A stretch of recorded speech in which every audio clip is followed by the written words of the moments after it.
Yeah, we were all either high, drunk, or some combination thereof. He made me feel uncomfortable. But he eats up every scene he's in. Just full frontal spawn shots. That sounds like a lot of therapy. The Violator made me feel weird. Yeah, you know what? That is a good call. I pieced together the movie through YouTube.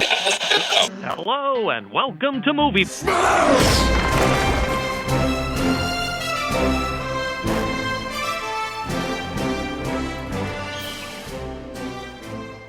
Hello and welcome to Movie Smash, the show where we dive headfirst into comic book movies outside the MCU. If you're new to the show, thanks for joining us. If you've been here before, you know the drill. Each episode, we're going to smash a movie whose source materials from a graphic novel or a comic. Is it worth revisiting? Should it be forgotten? Let's find out. This is Movie Smash. I'm one of your hosts, Chris Roberts. I'm the founder of Off Panel Creations. With me today, I have Jeremy Parmentier. Hey, this is Jeremy Parmentier. I've also returned from hell, but a hell of playing bad video games on Retrovaniacs podcast. And Fergel Amayo. What's going on, y'all? This is your proprietor of Everything Awesome, Fergel Amayo, Gotham Knight Comics. Staying while my good friend Jeremy has returned from hell, I have returned from heaven with the sword of Michael to avenge. And let's get down and dirty. And our guest host today is Lewis Peterson. How you doing, y'all? I am Lewis Peterson. I am a comic book creator and illustrator. I am the creator of Mason and also a new comic book coming out called Survival Girl and Puppy. Come check that out. Thanks for joining us. And our movie today is 1997's Spawn, starring Michael J. White, John Leguizamo, and Martin Sheen. Directed by Mark Dippe? I don't know. It's the only movies ever produced. Dippe. I'm telling you, it's a Diap. It's Diap. It's not. We're all going to be surprised. It's going to be, my name is Mark Diap. Imagine a substance with the power to destroy humanity. Imagine a creature insane enough to use it. Imagine a hero on the verge of creation. From flesh to steel. You must visualize your objective. From blood to blade. Don't get cocky. You have a lot more to learn. From man to spawn. Peekaboo. I see you. So, Lewis, why did you pick this movie? I just, I've been trying to figure that out, why I picked it, but I feel like it's one of the movies that's not Marvel, it's not DC, it's not, I don't know, just, I think it was ahead of its time, and it needs some shine here. So, before you saw this movie, guys, were you familiar with the comic? Yes, absolutely. I believe anyone that, again, that golden age. But during the time of Ditko and Kirby, there was these golden age artists that made amazing work. That's when we started seeing these guys, and I think we're at that point now. So that's where, yeah, this is a great comic, great story, great movie.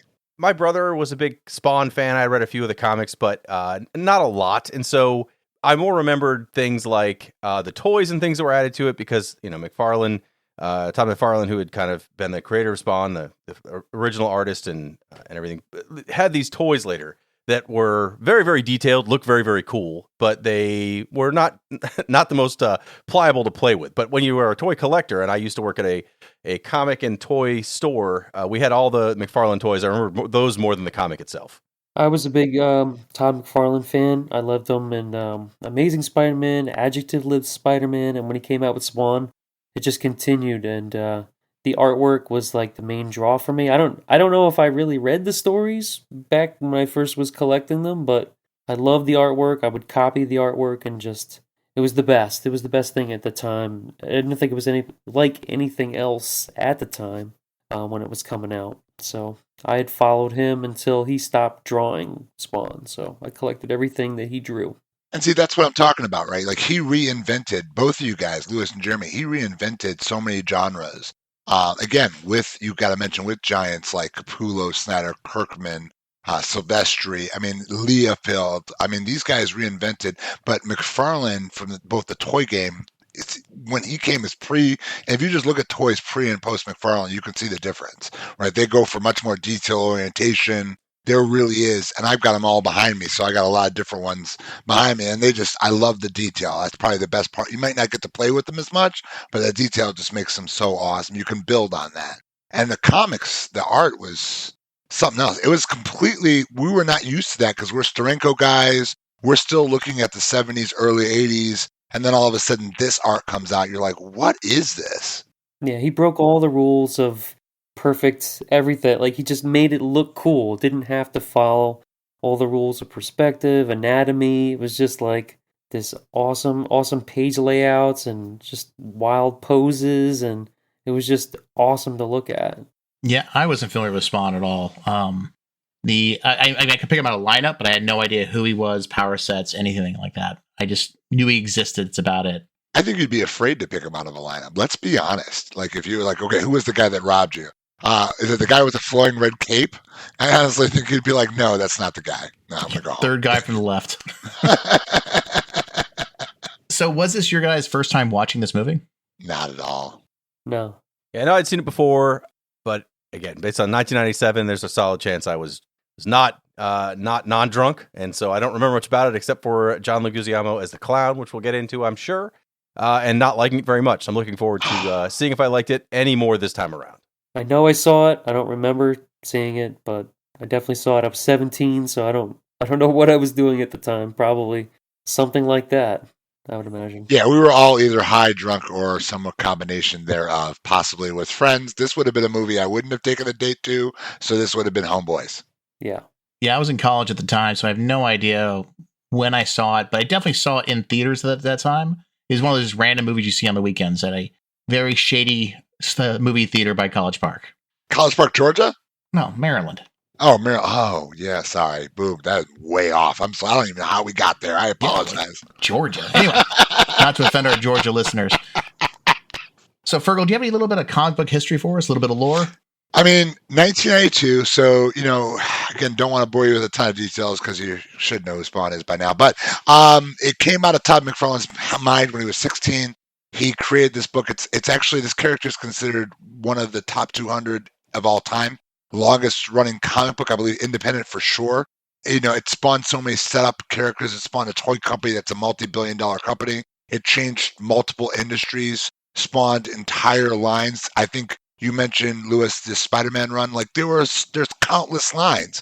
Those books of McFarlane's do not fetch less than several thousands of dollars. They are very well-known books, and and I think that's the biggest thing. It's great stories. I mean, multiple characters. The Neil Gaiman thing I think you mentioned earlier. You got medieval Spawn, gunslinger Spawn, Angela, who's now a Marvel, who's now a sister of Thor. It's an interesting combination there. So, quick spoiler warning for you guys. If this is your first time joining us, just a heads up. We're about to discuss certain elements of the story that might be considered spoilers of this very 90s movie, so consider yourself warned. Lewis, you want to walk us through the plot of this movie? Sure. Our story follows Al Simmons. He's a government assassin, and there's an elaborate plot between his boss and the devil to have Al killed, and then so that he would go to hell and become the new leader of the army of hell. So there's a very elaborate plot to get him into that point. And then there's some other things happen. There's a clown, and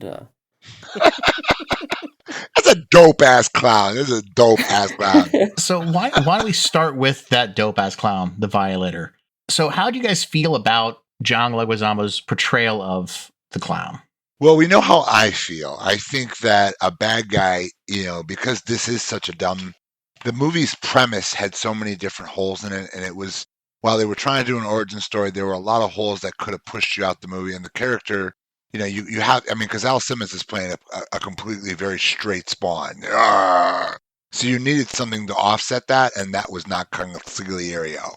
Whatever that guy was certainly not the guy who was going to offset Spawn. But the Violator was a perfect foil to Spawn. I just think that, the way he talks, and it matches the comics, and just the whole, he was with a bandit. He enjoyed it. As you said, Chris, he was a penis within a condom. yeah, well, it was weird. The Violator's weird. I mean, he made me feel uncomfortable the entire movie, and I guess that's good.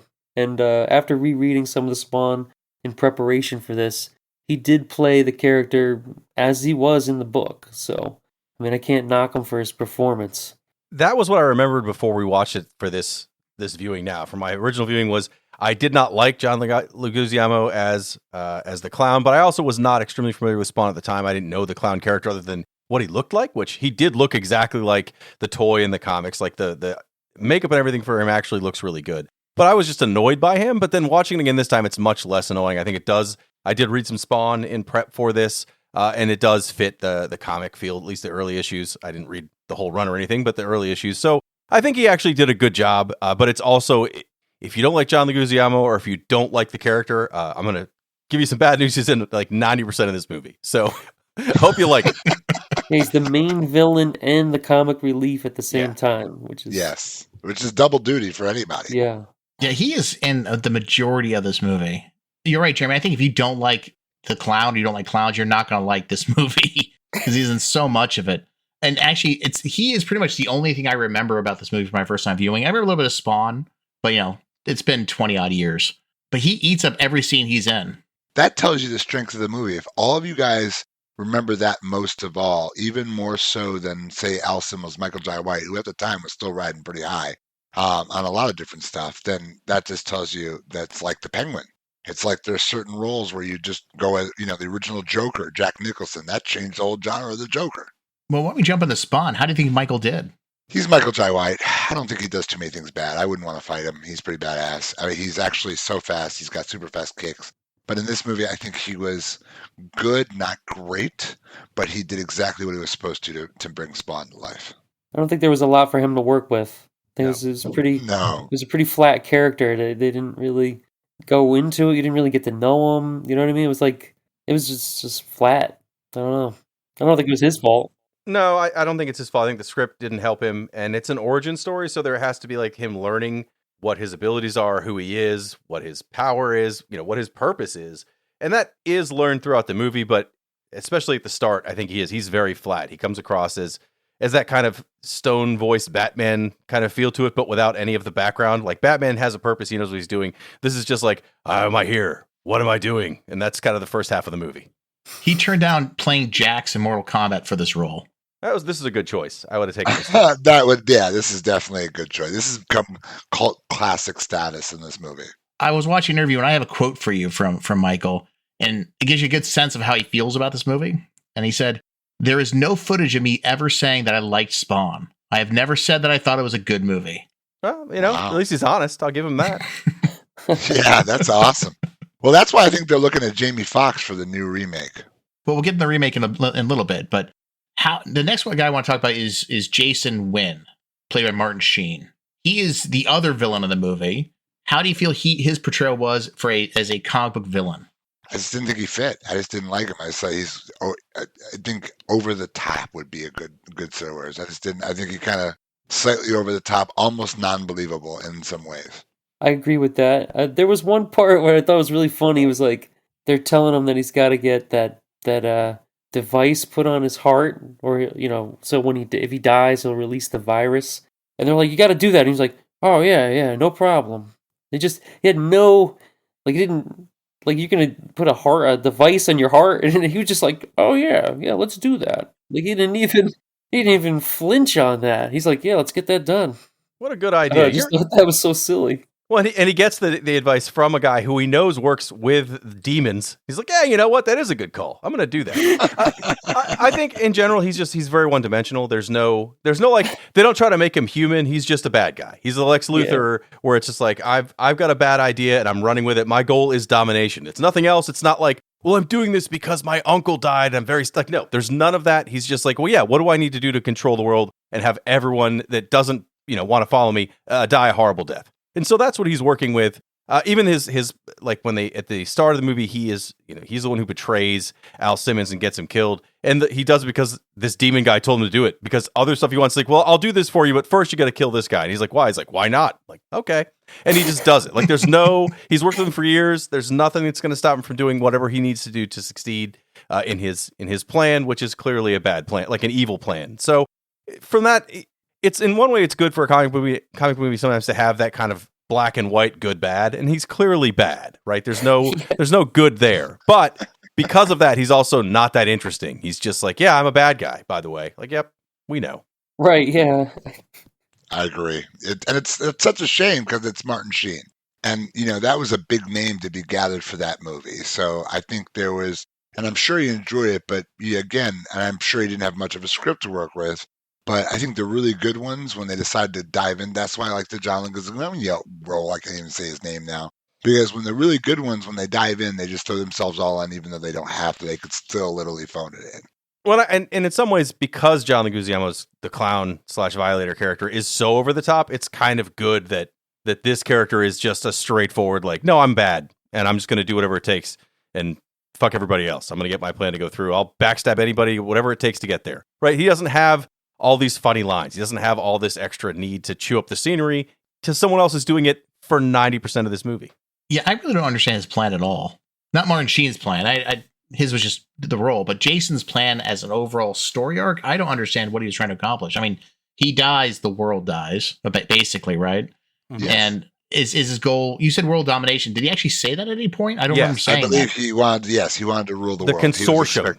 Yes. He wants to run all. He wants all the countries in the world to report to him ultimately, who decide to follow him. And everybody else will not get the vaccine to the disease that he has harvested from the North Koreans at the start of the movie. He's going to release to the world, and if he does that, then everyone who takes the vaccine will then owe him forever, and he'll be in charge of everything. Like, that's his plan. What I think is less I mean, it makes sense separately, but when you put it together, it doesn't make a lot of sense. So he's working with Malbolgia, who's basically the devil, and Violator, who is also one of the devil's like lieutenants, henchmen, or whatever. And they're also working with Wynn to some level, but really their plan is trying to stab him in the back as well, because they want to kill everybody in the world so they become more of Spawn or more of Malbolgia's army that Spawn would lead, which clearly Wynn doesn't know about, because why would you want to rule the world if all of a sudden there's also 1,000 demons that are coming out? So it's like, there's this back and forth. It's like, I'm not quite sure that they would ever work together, but it doesn't really matter because there's a giant clown for most of the movie that's taking all of your attention. He didn't read him in. The problem was he didn't read him in. He didn't read him into the total plan. But I will tell you, here's my thought process. If the devil comes and asks you a plan, are you really, and it's one that involves getting a pacemaker, are you really going to go through with it? Do you think you're going to win in the end? But here is 2 points for anybody that can name the virus. What was the virus called? Heat 6 or something? Heat 8 or Heat 6 or something like that. It's Heat something or other. All right, everybody's got one. There it is. Lewis, our guest, has taken it to the top. He actually paid attention in the movie. Thank you, my friend. Oh, man. We were close. We could have said anything, and we said Heat something. It was close. If you didn't say that, I wouldn't have got it. I just piggybacked off your answer. I think we've hinted at that this movie's pretty disjointed a little bit, but what scenes stuck out to you guys? The motorcycle scene. The scene where he's like, when he like coming out and he's on the bike, and then all of a sudden he just does that thing where it's like that, where it's, you can see the capabilities of his cape and the necroplasm and just the idea that he can do these things. That's dope. I mean, come on, that was dope. That was cool. I like the fight scene in the whatever it was, like the ballroom there, where he like smashes through. That was kind of a classic sort of Batman sort of fight scene. I enjoyed that, and he had the little belt thing come out. That was fun. Oh yeah, we were I forget what her name is. Church? Was her name Church or Priest or something like that? Where she tries kicking him in the crotch and the belt comes out and blocks it. Yeah, it bites her leg. She's like, ah! Well, you guys mentioned the cape a little bit, but you notice there's not many scenes that the cape is actually in. No, that was an expensive cape. It was a very expensive cape. They couldn't get it right for the majority of the scenes, so that's what. And so they tried putting it into a ton of different scenes, but no, it just never looked right. It looked really good in the scene that Lewis mentioned, where he jumps in through the glass and you see the cape coming down. That looked really good. Well, and at the end of the movie, it's like you see Spawn in the middle, and the cape is basically like taking over most of the screen when he's standing on top of the church or whatever. Like, that's a good pose. It's a good look. It looks like the comic book panels. The other scene I really liked. I mean, the ballroom fight scene was good, but also the fight. The first time he fights Violator, the clown character, once he becomes a demon, he becomes this giant demon. In the alleyways where Spawn fights him the first time. That's a very good fight scene. I really enjoyed that. It's got, it shows that Spawn is not quite sure on how to use all his powers, but also it makes Violator seem deadly. Before, it's like, he's this clown, and yeah, he does gross things, and he can't be killed because he's a demon, but he doesn't seem to be like scary. In that moment where he comes this giant, toothy, gray, thin, creepy monster, and then just tears him apart. So that's a great fight scene. Yeah, they took that was nice from the comic. They took that they were leading up to that in the comic, that fight. Because you didn't know if that was the same guy, and then they kind of, it was like a page turn to reveal that. So I appreciated that. And I feel like that's where they spent the majority of the CGI budget. The ending was completely lost to they did not really spend a lot of money on CGI in the ending. I think the CGI, so the Violator CGI for when he's the demon, even Spawn himself, I think looks pretty good in all the scenes where they're on Earth or whatever, right? When they're in the real world, even like the scenes where they're Violator's driving this like trash truck thing and Spawn's supposed to be, stopping him, chasing him on a motorcycle or whatever. Like those look good. They still look pretty good. I mean, they're a little wonky, but they're not terrible. Like I remember the CG looking awful, and I was watching up to this one. I was like, Violator actually looks really good in these scenes. But to Fergel's point, towards the end, anytime they're supposed to be in hell, it looks horrific. It looks so there's everything CG, and it's too much, and it's not good enough. So everything looks real bad. It looks like a bad 90s video game on Sega CD. It looks just like that. Or like a music Jeremy, I was video. gonna roll Yes. a Sega or a Dreamcast out on you. It was the music video, the age of all the music videos that were coming out. Yeah. Like the Black Hole Sun. It reminded me of Black Hole Sun. I was Black like, Hole what? Sun looks like a masterpiece compared to the CG though they have in the end of this movie. The best part is Malbosia. His mouth Yes. doesn't move. Oh, it's so bad. It's just like, and like the voices coming out. A couple things on that, guys. First off, a third of the budget went to CGI. And the funny thing about it, too, they didn't finish the CGI until 2 weeks before it hit theaters. They were working up on this to the very last minute because it kept ballooning out of the cost. They started with a $20 million budget and ended up spending $40 million because of the CGI. The reason why his mouth doesn't move is because they were trying to get across to you that he's speaking through hell. I kid you not. That is something you make up when you can't make it look good. You're like, well, it's because he's speaking through fire. So you would need to speak through fire. Did he sound like the guy from Inspector Gadget, Dr. Claw? Yeah, just a hand in a chair. Yeah. How did Spawn get the ability to kill every other Spawn, to hurt all the other Spawns? That was also somebody running out of money and saying, let's just draw green stuff. And that's how they're going to get out. Let's make Yeah, a lot that of looks so green bad. electricity. Well, the original envisionment, or the original idea for Hell, which they did film a little bit, was it's just a dark room. So it'd be Spawn talking to himself in a black room. And by the end, they're like, that doesn't work so much. So that's why we needed a CGI plan. So the CGI was to solve the problem they came up with, which was originally just a bad idea. I'm not sure that fixed it. No, that made it worse. Because again, up until that point, when you do see Hell early on, but there's not that much going on, and they're not there as long. So it was better. But yeah, once Malbosia shows up, once there's that hole towards the end, you see like 5,000 spawns and it just looked so bad. Yes. It's miserable. Yes. And then when he gets his head zipped off by the thing and he's like, can I get some tongue? Can I get some tongue? Can I get some? I'll be So why don't we talk a little about the CGI? 'Cause we've been sort of touching on it. I own the DVD for this, sadly. And on the top, on the movie, on the box itself, it says the special effects movie event of the year. Does the CGI live up to that title? In some parts. I mean, I think if you were a fan of Spawn and you were going in, and there were obviously a lot of fans of Spawn, it's one of the top comics ever sold for an independent at the time. I really think it actually is the top comic, if I'm not mistaken. Then yeah, you got exactly what you were looking for. You got a representation of what was in the comic at that time out in public.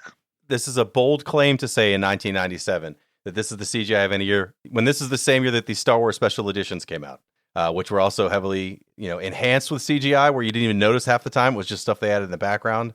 And at the time, that was incredible. So comparatively, this is not the CGI event of 1997. Yeah, I don't know. I think that's a stretch. I think it's a stretch. It's good salesmanship. Yeah.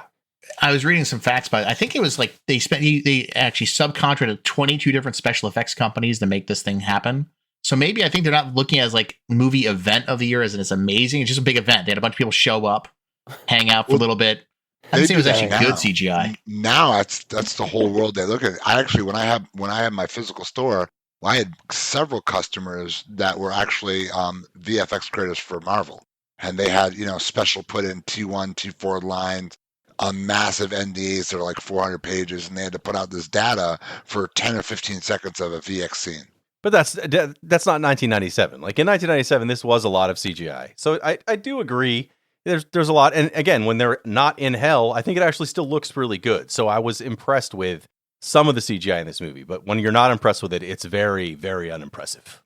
Yeah, I think what stuck with me, I thought going back to watch this movie that the CGI was terrible for the entire thing, but it's not. And I think what made me think that was the devil. Yeah. Like Yes. that lingered with me for 25 years. Malboja. He was not frightening at all. He looked like he needed a dentist. The original plan for him too was they were actually going to go with a puppet. That would have been better because the Yes. drawing looks like a Jim Henson kind of Muppet thing. Maybe like Dark Crystal. I could work with that. I think it would have been better. Or the but- Guyver. Oh, the Guyver. The As long Guyver. as J.J. Walker played Malboja, I think it would work out perfectly. That's the tie. That's the tie-in we were all waiting for. The crossover we've all needed in our life. This movie clocks at 96 minutes. How's the pacing for it? Not bad. It actually moves along pretty quickly. Was this at the time that this was made? And I don't have it in front of me. Is this a Marvel or an independent movie? Like I know they had a crazy director, Diop, but was this bankrolled by Marvel or was this bankrolled by Image or Valiant at the time? I don't remember seeing. It was anything not on Marvel. credits. It's New Line Cinema, so Okay. it probably was not Marvel. But No. Okay, so it was New Line Cinema. You're right. It was. Yep, New Line was headlining on top of this. This may have been on the end of their days as New Line Cinema because at one point New Line was, if there was a horror movie, they're like Blumhouse of the '90s. yeah, They did Ninja Turtles too, didn't they? I yes, hope they so. did. The original Ninja Turtles, I think. So I think they were considered an independent, right? More or less. They were a large independent studio at the time. There weren't many of them. They were very consistent too. The smartest thing McFarlane ever did was not sell his rights. He kept all the rights. He just allowed them to use the story, but he kept all the rights because I think the Neil Gaiman fight taught him something pretty damn serious that you got to be careful about this, especially when it's this big.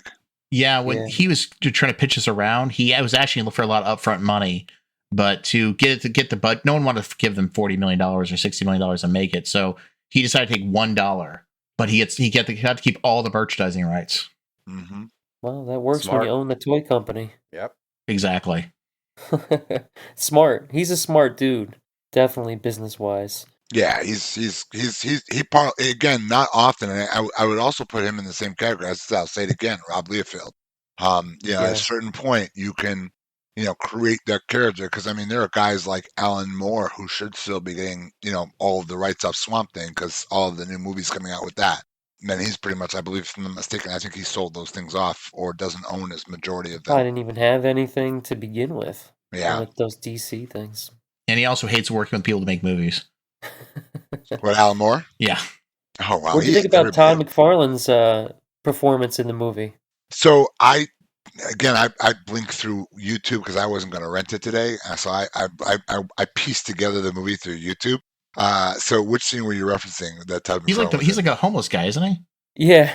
He bumps into him in the alleyway. There was an action in that one. It didn't get on my YouTube when I was piecing together this movie. Fergel, at this point, you didn't actually watch the whole movie. I might. This is the Todd McFarlane. So, but back to the original question. Was the movie long enough? Did you want more, or was it too long as it was? Nah, it was good enough. Yeah, I mean, 90 minutes is pretty short. We've done some others that go on way too long or that you think it's going to be too long and it's not that long. But 90 minutes for this is good. There's definitely more background you could put in. We mentioned Cagliostro, who's kind of like, in this movie, he's like a previous, he's not a Spawn necessarily, but he worked for the devil or Malboja or somebody like 500 years ago. And so now he's kind of there to be Spawn's mentor and kind of guide him away from working for the devil and work for the forces of good. I guess it's a good evil fight. But I would have liked to see a little more of his background because, again, he just kind of comes out of nowhere. He says, like, oh, I used to do this 500 years ago, and now you will. What? Like, there's not a lot of background, but at the same time, did I need it? No, that's the only thing I think was missing. Everything else, I didn't need more of, thank God there wasn't an hour and a half of Al Simmons pre-Spawn in this. It was just like he starts out, he gets killed, he becomes Spawn. And I didn't need a ton of background on a lot of the other characters. Like, I liked knowing literally nothing about Violator when you first meet him, and then you learn more throughout the movie on him, but you don't need, well, where'd Violator come from? What's he used to be a clown? Like, none of that was in there, and I don't know if it was ever in the comics because I haven't, again, read a lot of Spawn, just a little bit, but I liked just enough to know he's a demon. You don't need anything else, period. He's a demon. He seems to be on the same tier as Spawn, but not quite the same skill set, so he's not going to be the general. That was one of my concerns. I didn't understand quite why. So they're trying to get Spawn angry enough to kill Wynn, which will cause the pacemaker they put in him to go off and kill everybody on Earth, or most people on Earth. Apocalypse. Yep. Why doesn't Violator just do it? There's I gotta don't be some understand. rules. There's got to be don't- rules or something. Well, So what you're got to telling me, be. Jeremy, you didn't want a 20-minute backstory on the clown's work as a street performer in Memphis? No, but I expect that. Like, if this would have been a current movie, or if this would have been like a series, let's say it's on HBO or whatever, is like a 12-part series, there would be one episode about nothing but this sad street performer clown that somehow becomes perverted and becomes the violator, right? That's a guarantee. I'm okay without that. It would have been interesting, but I didn't need it, and I was kind of glad it wasn't there. A lot of these movies do try to fall too much on let's explain everything, and then you're like, well, this was a great origin for everybody, and at the end they, get a pizza, and you don't see anything else that happens. So they don't have to do that. They actually run through the whole story. You see the start to finish of both Malbozio's plan to some level, although it's not over. The fight continues, right? But the battle's won, and then wins, end for his plan. His plan ends. So the earthly immediate threat is resolved, but the good versus evil plot goes on, but the battle is won. I like that it was just long enough to have that. I was interested in seeing where else it goes, but I didn't feel like, now I got to see the sequel because I don't know what's going to happen next. Like, you've got a closure in this. You don't need any more. No, I agree. They moved it along. They got right into it, and they had a couple of fight scenes, and that was it. They wrapped it up. It was pretty. I agree. One, I two, agree. three. Not too much, not too little. There is a director's cut of this movie. The original cut of this movie was rated R, and they cut it down to make qualify for a PG-13.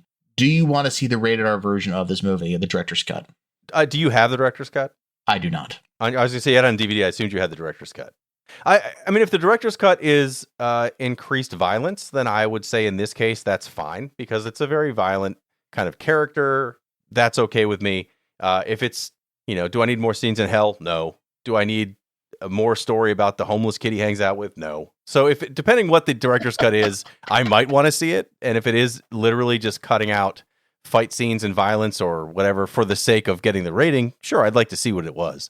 But most of the time, I didn't feel like after I was done watching this, I was like, I wish there was more of this, or the fights weren't good enough. I enjoyed the fights that were in there, aside from the very last fight, which is fine, but it was all CG in hell, and I was just glad it was over. Yeah. Yeah, I don't need to see the director's cut. I'm good on it. Probably not. But if it did leak into kind of like the prosthetics design, because the practical effects, I don't think we can underestimate those. Those were really good. There was a lot of good practical effects for what it was at the time. So I mean, I'm really curious to see again how they remake this movie, because it's very much like Blade and other movies they've got kind of kicking around the tin can for a while. They're not going to make a stupid story. They know how important the character is. They're not going to screw with it. Well, it's a tough character because if you're gonna watch a movie, you gotta care about the character. Yeah, and he's a tough guy to care about. I don't know. I mean, they try to infuse a little bit like, I feel bad now that I've been an assassin for all these years. Now I feel bad. And I don't know. I feel like I don't connect with this guy, but that's the tough part. You got to pick the right actor, and it's got to have the right. Well, keep in mind, Liam Neeson did it well. Yeah, that's true. Well, I'd say it's a lot like a Batman character, right? Like, after you learn the origins of Batman, you don't need him to do anything other than be there, and you're really watching it for the villains, right? You're watching it to see how is he going to stop whatever they're doing. And some of the later Batman movies are, 80% villain, 20% Batman. He's just there, and you're like, yep, he's going to stop the day because he's Batman. But you don't need a lot of the background for Batman. Instead, you're eating up watching, the Riddler or whoever else being taken over most of the movie. And I think that's how you'd have to handle Spawn. And they kind of do that here by having Violator be so much of the focus of this. Spawn doesn't have to do more than just be there. I thought 96 was a good number for it, just in general, because I did check my watch a couple times because it feels a little disjointed for me. Now, the director's cut, just so you guys are aware, is an extra 2 minutes. Oh. Oh, man. Who has that kind of time? You hyped that up pretty strongly, my friend. You could have told us that and stopped that whole conversation. We're like, yeah, 2 minutes? Yeah, all right. Throw it in there. I was curious where you guys were going to go with that. Just full frontal Spawn shots. That's it. So, Jeremy, you sort of touched on it. This is an origin story, and I know you guys have had problems with origin stories in the past. Did this movie pull off the origin story? Yes, I think it did, because you have a full conflict. You get to meet a real villain. You're not just watching Spawn fight homeless people for 2 hours, and then at the end he fights a much stronger homeless person. Like, the Violator's a great villain, and he's kind of a Spawn foil. He's in there. It's good. Much like the Joker for Batman, that first Batman movie. Yes, it's an origin story, but at the same time, it's a full contained story. It's got a villain you want to watch. This is very similar. So I think they do pull it off. That's been my problem specifically, and I, like we did the Punisher. I thought that was fine, but as an origin story, it was like 60% dull until the Punisher shows up, right? So this doesn't have that problem. I gotta echo in with this thing on the Punisher. Again, I'm just gonna say the whole run of Punishers, except for the Dolph Lundgren movie, are great. But at the end of the day, this movie, again, I think you're right. You don't need a ton of Al Simmons, but you still need Al Simmons, and you got to do it right, man. I mean, he's hard to care about, but I think you got a minefield of really cool Spawn stories that you can. Even the one that just blew across, although it'll never happen. I think it could happen animated with Batman and Spawn crossing over. That would be such a dope story. That just on the story face alone would be dope as shit. This movie had a lot of, in pre-production, sort of who they were going for, the tap for these different roles. And I want to get your guys' take on them. The director, there were two other choices for director before they finally settled on Mark Dippe, whatever his name was. Just go with Dippe. The first one, his name is Alex Proyas. You may not know him, but he's the guy who directed Dark City. Could you see a Dark City version of Spawn? Maybe. I'm familiar with that movie. Oh, go find it. It's good. It's good. It's different, but it would work. But again, you're comparing it to a director that's not directed anything before this or since. So I don't know. He can't have done worse than this guy. Well, the original director they were tapping for this, but he decided to turn down was Tim Burton. Oh, God. I'm glad it wasn't, because again, Tim Burton does a very specific thing, and I don't think Spawn fits in that, even though I have compared it to Batman and the first two Batman movies. First two 90s Batman movies, or 89, whatever, were Tim Burton. But even the second one became very Tim Burton, right? So it's like, I'm glad it wasn't, because I think it would end up being too close to Batman Returns. That's right. I get it. Yeah, I was thinking in my head, I was like, if Tim Burton does this, how different could he make it from his, like, those Batman movies? It just seems like the guy's got a cape and he's got a dark city and Batman with a red cape. And all you got to do is look at Superman with Nicolas Cage and be like, that's exactly how Spawn would be. Now, one character we actually didn't touch on all is Terry Fitzgerald. We sort of touched on it. That's Spawn's best friend who goes off and marries his wife. Yeah. D.B. Sweeney. Yep. So the original person who cast for that was Ed Norton. I read that. I mean, that would have been fine, because again, that character in this movie in general, he's there, so you have the connection that, Spawn gets mad his friend is now with his wife or whatever, and that he does have a plot point later, and sort of, but he's not important to the story otherwise. You're not hanging out with him at all. He doesn't have any character growth. You could have been anybody. So Ed Norton would have been fine there, and I like Ed Norton, but I don't think it would have made a difference. Agreed. The Vindicator, Violator, whatever his name is, Jim Carrey. No. John Leguizamo, the little guy with the guy with the exaggerated face. I think because he did the transvestite movie, that's what really put the whole face together for him. I like that you were like, you know what? I don't want the guy with the exaggerated face. I mean, I do want the guy with the exaggerated face, so I'll use John Leguizamo, as opposed to the guy who literally is known for his exaggerated face. But I do think I like John Leguizamo in this role because it works. I think Jim Carrey, again, he would have been way too well known by 1997. It would end up being like the Riddler, where it's a lot of Jim Carrey on this character that might not match the comic anymore. Jim Carrey's Riddler is fine. I liked it when I saw it. That movie's not great, but the Riddler in the comics is a totally different beast than the version that Jim Carrey put out. So I think that would end up happening with Violator and the Clown. For some reason, I can't see Jim Carrey doing that. I don't know. Even though the Violator made me feel weird, I think that John Leguizamo was the right guy. That sounds like a lot of therapy. And I'm sure that, honestly, my friend, I will sit here and I still get the EBGBs think about Cemetery, man. There are just some movies that don't deserve a movie, and that was one of them. I still love our discussion about Cemetery, man. Now, Spawn had many people they cast for it. And I want to go through each one. You guys just tell me if you want to see that version of Spawn, or if you thought that version of Spawn might be better. And these are in no particular order. So first off, Wesley Snipes. No. You could do it. I think it'd be fine. Yeah, it'd have been fine. Cuba Gooding Jr. Yes. See, that's a weird pick, but I only know him from, what was it, Boat Trip? So that's not the same guy. I mean, it's the same guy, but a different character. And Radio. Snoop Dogg. No. Of course. No. Of course. Can you imagine? I mean, there's not even, like, Snoop Dogg as a CIA assassin. No, it's not going to work. No. Well, you did see The Day Shift, didn't you? The movie with Jamie Foxx where they're going after vampires. Snoop Dogg is a vampire hunter in that movie. He's Snoop Dogg as a vampire hunter in the movie. So it'd be Snoop Dogg as Spawn. That's not going to work. I can't. I would like to see it. Yeah, let me take it back. It would be amazing to see. Would it be good? No. Next up is Denzel Washington. Possibly. He could, but I think that's wasting Denzel Washington. And that is definitely wasting Denzel. And I think Denzel's smart enough because I just saw a video today where Will Smith can't even talk about they turned down The Matrix. Next is Samuel L. Jackson. No, he would have played a better Jason Wynn though. Yeah, I think he'd have been okay. Jason Wynn. Yeah. Even in '97, he was still. I'm trying to think what he would have been around the same time to gauge age, but I think he'd be too old for this role, which seems wrong. Maybe I'm thinking of him now, but he always seems older than he is. He's 136 years old. This was a Deep Blue Sea time period, I think, wasn't that? Which I like that, but I don't think he would have been a good Spawn, but that's okay. But I do agree it would have been a good win. Ving Rhames. No, He's just too big. it would have looked weird. Imagine how large he would have looked as Spawn. It'd be massive. Okay, how about Tupac Shakur, guys? Too skinny. See, Snoop could pull it off. Snoop could Neither could of be a them skinny would. Spawn, He's but not too Tupac. tall. Too tall. Oh, I don't know. It's It's Tupac. like, All right, LL Cool you J. did this on purpose. Come on, are we really going through the whole list of black people? No, got one more left. One more black person left. Good job, Chris. One more. There's one more left. God bless America. This Will is a Smith. who's who of black people in '98. Jesus. No, Will Smith should have stayed on Independence Day, and that's from the affirmed black person on the crew. There's a lot of black folks. I don't know how to say it, but That's all I got for who they were thinking about for casting purposes. No, I think they did a good job casting. Again, it's any weakness in the acting is not the fault of the actor. It is a pretty rough character to play, and it's not the best script.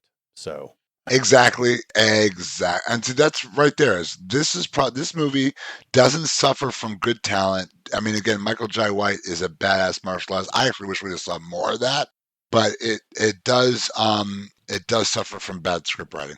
So at the end of the day, guys, what did you love about this movie, and what could they have done better? I like Violator. I like Spawn. I think those two guys are pretty awesome. And then everything else. Like you said, the script could have been a lot better. A lot of corny lines. A lot of yeah, 90s references that don't no one's gonna know what those even mean. It's not like you can't be timeless. It's like they made it. It's like stuck in the 90s. well, it didn't help the music. The music threw it in the '90s for me. Like that whole soundtrack is literally every late '90s superhero movie is in this soundtrack. Works it. I liked the Violator more than I remembered. I actually think he's really good, like a good character in this. It looks really good, even when he's the big demon. In the real world, it looks good. Spawn's costume actually looks better than I thought. I don't know why I thought it looked. I remembered it not looking good, but then I watched this time. I was like, it actually looks really good. I think it looks better than the current Venom costume.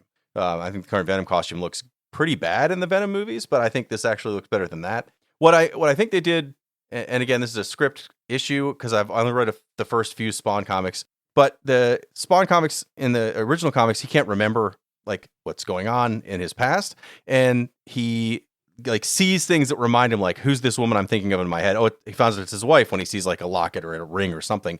That wasn't in this. Instead, Al Simmons wakes up as Spawn and tries to go find his family. And so there's this really awkward party scene. I think they could have done more with him learning who he was with flashbacks and make that a little less awkward. But I mean, other than that, I think it actually, and the hell scenes, I know you mentioned that they were trying to get around that they filmed a dark room or were going to. I think I would much rather seen a dark room. I think the hell scenes are what make this not as good as it could be. I think when you look at it now, the hell scenes are the weak point of this film. Blame Diop. Yeah. I think the whole script needs a whole rewrite. there were some visuals that were pretty interesting for the 90s, but the actual script itself, the plot makes no sense at the end of the day. It's all over the place. And that CGI of the devil or hell is just horrible. Yeah, Malboja looks bad. It literally does look like an old video game. It's not good. Yeah. And Lewis, as you said, it's very dated. This whole movie is very dated, from the soundtrack to some of the quips. I was at one point the clown I don't remember the exact quote, but it's a tie to the girly man pump you up guys. He says a quote about that. I was like, Jesus. Yeah. That was one that I was like, oh boy. I know that quote because I saw it in my YouTube clips I was watching. Next episode, Fergel's just going to watch the trailer and talk about that. We're going to be good. We're set. Depending on the movie. If it's Cemetery Man. What is the cemetery, man? I gotta see this. Oh God, sweet This had Jesus! quite an effect on you. You can guys. listen to the episode that we talk about it, or go see the movie, or do both. It's a horror movie. It's got some questionable parts. Questionable is a good word. You can The leave only it at that. thing That's redeeming cool. on that movie is boobies, and I promise you that if you find me on Facebook, you're like, this dude was right. Those tits are fabulous. Is this an '80s movie? Yeah, but I mean, as fabulous fake tits, those were up there in the top 5. Now, to be fair, that's the same thing Fergel said about the Teenage Mutant Ninja Turtles episode. So No, I mean, who had fabulous fake tits in that one? All four turtles. Who they was were the- fabulous. Oh, Fabulous. they were fabulous. The costumes were fabulous, but I think you didn't understand how it was all coming together. These folks don't always appreciate the hard work that goes in the '80s movies, and I get it. Fergel, you have actually sort of hinted at that is actually talks of a reboot for this movie that's been in talks for quite a 20 long years. time. And 20 years. Jamie Foxx is being sort of thought of being for that role. Do you guys want to see that reboot, or should this thing just disappear to the dustpan of history? No, reboot is necessary. You don't have the comics are flying up. It's one of the few resilient books in the marketplace. McFarlane's signature has achieved a status pretty similar to Stan Lee's, right? So it on its own will drive a book up by a pretty significant margin. So I mean, yes, a remake is good. Do I think Jamie Foxx is the guy? I don't know. I think there are a lot of very good African American actors right now, like Pierre Johnson, the guy who's doing the Green Lantern. Idris Elba is another one. I think the guy who played in Hawkman is another one that could be really good at this. There's a lot of good actors that could do this, so I'm not sure Jamie Foxx can pull it off. I think that's why he did the action movie recently with Cameron Diaz. I think he's trying to prove that Rogaine shit's still working out for him. That whatever Viagra he's using to clear up all the brain power, he's making him work. I want them to make a sequel to this, and I want it to be good so bad. I want it to be great. I don't know. I'm just rooting for that for some reason. I have something connected to my childhood. I want them to make a good Spawn movie, not 2 bad Spawn movies. Yeah, and it doesn't have to be a sequel. It could be a reboot. I don't need the same story, and I'm sure they would do a better job. But I mean, I would like to see this with current effects, and more interesting plots overall. This definitely has like an early, not even early, but like a mid '90s comic book plot. We've talked about Ghost Rider and some other ones, and they all have these like goofy, really silly plots. This is up there with that. Yeah, I think it deserves a reboot, and let this version of it just disappear. No. Well, also, I mean, it's not a movie, but there are 3 seasons of an animated series that were on HBO. It's actually very well done. You can still find it. It's actually on YouTube for free. I'm sure it's probably not supposed to be, but it's easily found. So I would check that out as well. I think it doesn't follow the same plot as the comics for the most part. They all start out kind of the same, but it takes its own turn. But it's not bad at all. It's well worth. I think it's better than this movie. And I didn't hate this movie. So, guys, what is your actual rating of this movie? I'm going to go with a nice, slightly upward thumb pointed right at the Violator's head, with Al Simmons pointing as well with me, with his chains and his cape. I got to give it a half thumb, but it's the Violator's hand held up with that piece of pizza with the maggots all over it, because that was pretty remarkable. But it's a half thumb. I mean, I liked it. It was enjoyable more than I thought it was. Is it something I'd say you have to rush out to find? No, probably not. And I would love to see them redo this. Those are real maggots, by the way. He actually threw up after eating that stuff. Oh God, that's gross. It seemed like he like turned his back and like something weird was happening there. I'm gonna give it 1 thumb because I really think they tried really hard on this, and it wasn't the greatest. It is stuck in the '90s, but I think they gave it a go, and they did put together a movie. It had a beginning and end, and then it was one total package. So they did what they tried to do. Boom. This guy, I like the thought process. I like where you're bringing it. I'd give it like 1 failed chain up. The scene where Spawn tries to send those chains out, sort of, and they fall back down again. That's what I give this movie. It's a good one. It's okay, but it attempts chain. And it fails. You need Viagra for that. So, Lewis, where can people find you? Okay, so people can find me. I have a website. It's lp-comics.com. I have some of my books there. I also, my Instagram, I post a lot.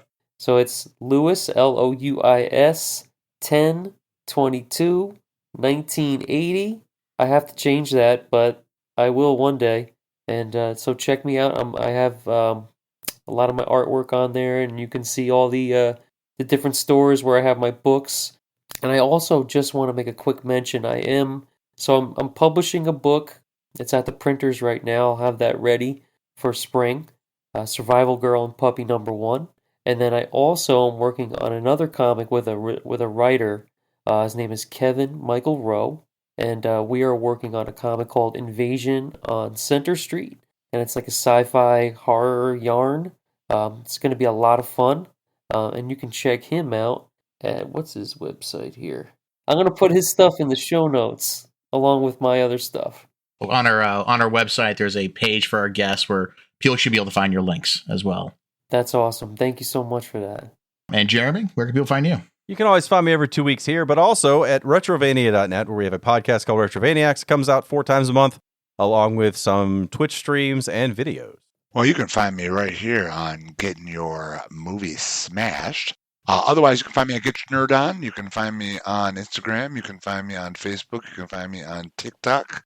Weaving masterful stories, telling masterful stories, putting my 2 cents into everything. So come enjoy it. And, selling a few comic books here and there. Couple things, but only the coolest shit. And for me, you can always find me at All Panel Creations. We're always over there building some piece of nerdy furniture. I want to thank you, our listeners, for spending some time with us today. And I have no idea about Spawn. I have no quip about it. But you want to send me a note about why I should have been smarter about what I could put at the end of this episode, send me a note over at movie-smash.com, and we'll see you in a couple weeks. Thank you again for listening, and I hope you enjoy the show. This has been Movie Smash with Chris Roberts, Jeremy Parmentier, and Fergel Amayo. Produced by me, Chris Roberts. Executive produced by Off Panel Creations, LLC. Movie clips provided by the respective studios. You can rate and review the show at Apple Podcasts and Spotify. You might even find your review read on a future episode. Got a question for us? Visit us at movie-smash.com and send us a note. It too can be read on a future episode. If you haven't already, please subscribe to Movie Smash wherever you listen to your podcasts.